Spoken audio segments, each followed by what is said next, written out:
settling. And on top of that, there's the murder mystery element, which has become the show's most recognizable hook and one of the biggest changes as the seasons have rolled on. One of the clearest ways the series has shifted is in how it handles deaths. The stakes for Season 4's inevitable body count are drastically different from what we saw back in Season 1. In the beginning, the White Lotus was built on a much smaller cast and more grounded conflicts.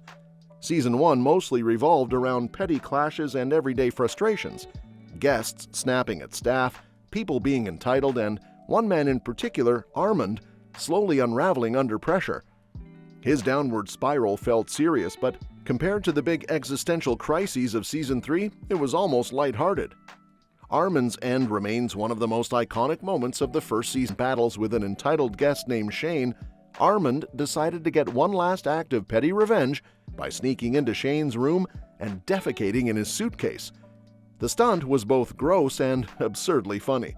But in an unexpected twist, Shane returned at the exact wrong moment, and Armand ended up stabbed by accident. His death wasn't planned, it wasn't tragic in the traditional sense, it was darkly comic, keeping with the show's satirical tone. In the entire franchise, who met her end.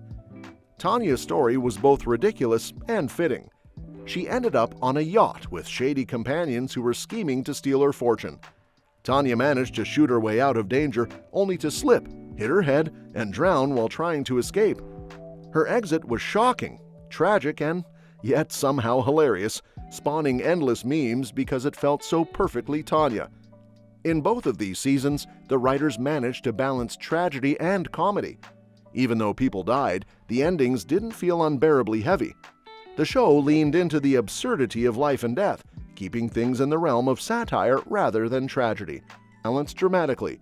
Instead of one big comic tragedy, multiple characters died, and the tone was much bleaker. By the end, Rick and Chelsea were both dead, along with several supporting characters, including Jim Hollinger, who turned out to be Rick's father.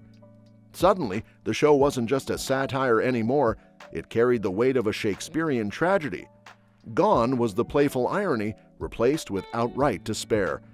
If Season 4 keeps heading in that direction, it might end up being the darkest installment yet. Part of this evolution has to do with how intentional the deaths have become. In Season 1, Armand's fate was truly an accident. Season 2 moved slightly away from that, since Tanya was deliberately targeted by Gary and his crew, but the way she actually died was still accidental.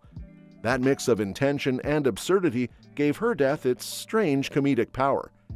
Season 3, though, changed the rules. Rick's confrontation with his father Jim escalated to a deliberate act of violence. When Rick killed Jim, it wasn't random, it was desperation. That act then spiraled into even more tragedy when Rick and Chelsea were both shot. There was no comic accident, no moment of absurdity to soften the blow. Their fates were tied directly to intentional choices, which shifted the tone of the whole season. This leaves Season 4 at a crossroads. The writers could return to the earlier formula of a death that feels ridiculous and accidental, or they could keep pushing toward purposeful, tragic endings. Either way, the stakes keep climbing higher because every season so far has topped the previous one. That's exciting, but it's also risky, because audiences might start expecting something extreme every time.